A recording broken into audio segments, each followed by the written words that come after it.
My trafficking, I felt that I was in control, but I wasn't. I don't think at 12 you're in any control.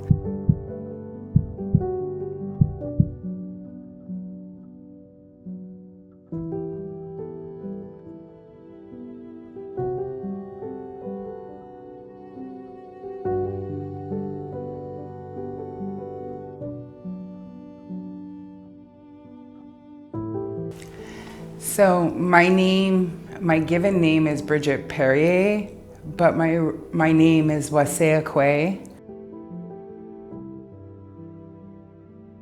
My connection in human trafficking was I was trafficked, my people were trafficked. My trafficking started by birth, not being able to be raised by my people, being adopted.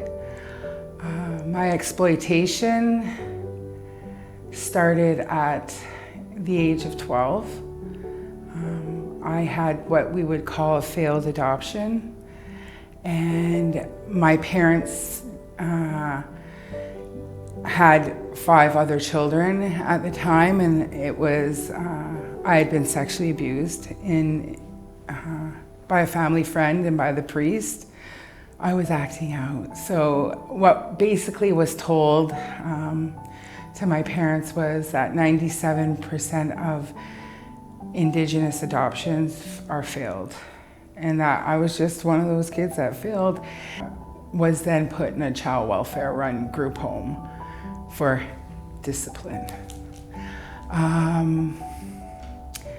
And little beyond to them, one of my siblings, biological siblings, was there, and she had been exploited. And she was 13 and I was 12. And it went something like this. We all ran away from the group home and we went to some old man Charlie's house, and his thing was a new girl, and it was February, it was minus 28. And we all sat around him, and he liked manual stimulation. The more you laughed, the more money you got. We got $400 underneath the Kleenex box. And I thought, that was easy. Men do that to me without my permission, so, you know. I remember a woman approaching me, and I was with my sister, and my sister was drunk. And because I was bilingual, she said I could make a lot of money. And she was like a mom to me. I felt that, like I needed that mothering. Wrong mother. And she had a legal brothel in Thunder Bay and in Halifax. And that's where I got introduced to, you know, I call them big league predators. They knew, they were specific, wanting a young girl. And, you know, I remember being violently attacked. And he held me hostage for, I think it was like, I was the second day. And he had sexually assaulted me, and I knew him. I babysat his kids. And that was why I went to this man's house. But he also knew that I was a young a prostitute, and I was an exploited child. I was never a prostitute. And he held me, and he was gonna kill me. And I kept on telling him about his kids and how many, you know, that birthday party and blah, blah, blah. And I'm like thinking, I'm dead. He had lye there. He had the big wire snips. And I'm like thinking, like, how am I? And I kept on telling him, I love you. Look at me. This isn't, oh, I want this. Meanwhile, he's trying to kill me. And I'm not I'm not a religious person. I remember praying to God saying, like, you gotta save me. And I heard a faint knock on the door, and I ran, and it gave me a minute to run. And I ran out, and it was my children's aid worker doing a wellness check on his kids. We had the same worker in Thunder Bay, and I ran out, and her car had stalled, and she just had seen the light flicker on. So she went and knocked on the door again. and he came running out and she tried to stop him and he ran back in, and the CAA guy, I remember jumping in his car and telling him, call the police, and him going like, he got like a tire iron and it was a big scene. And I remember sitting in the CAA car, and the tow truck driver gave me his sweater, and like I've had my tracks ripped out of my hair, I got pieces of scalp missing, I'm bleeding everywhere. And you know what the cop said, the Thunder Bay police did? He said, you know that's a hooker, eh? I'm like 14 years old. That's a hooker, you don't want that. Why would you give her your sweater? And the guy's like, fuck. So. And they put me in the same car as the man that did that to me. And the tow truck driver opened up the door and pulled me out and was like, what's wrong with you? And then they put me in another car. He got not 2 years less, 2 years plus. And I wasn't the first victim. So stuff like that, you know, and they lost a rape kit.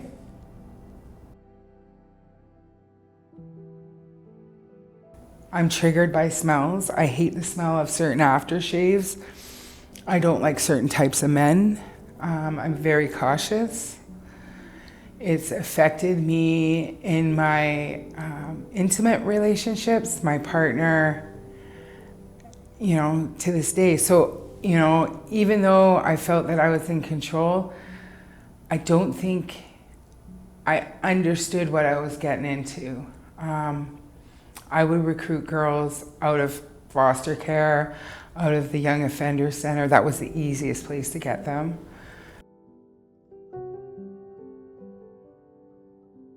Misery likes company.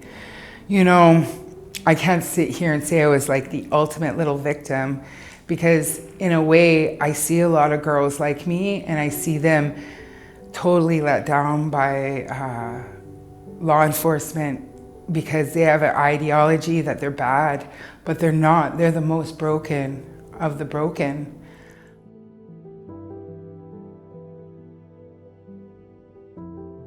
And then after that, I thought he was my prince, my son's father, and that was really a big mistake. I ended up with an abuser. He wasn't I will never say my son's father was a trafficker, because he hated what I did. And I ended up giving birth to a 10-pound, 15-ounce cherubic little angel, and he, you know, was beautiful. Okay, so what clicked? I got out of jail 3 days before I lost my son to acute lymphoblastic leukemia. And in that 3 days, like I had a plan, I was gonna commit suicide. He made me pinky swear to do good.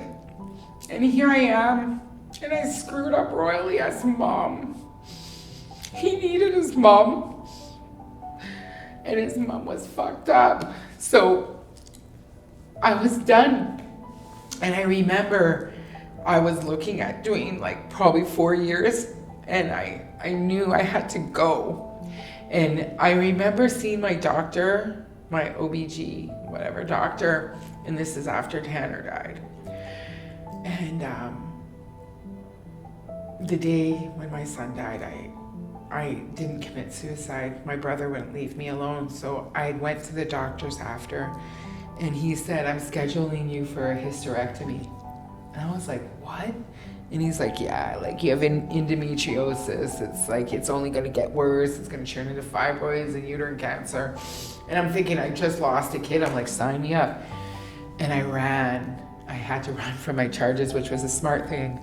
And I ended up pregnant. And like, guy was normal. Like, he came from privilege. It just was an accident.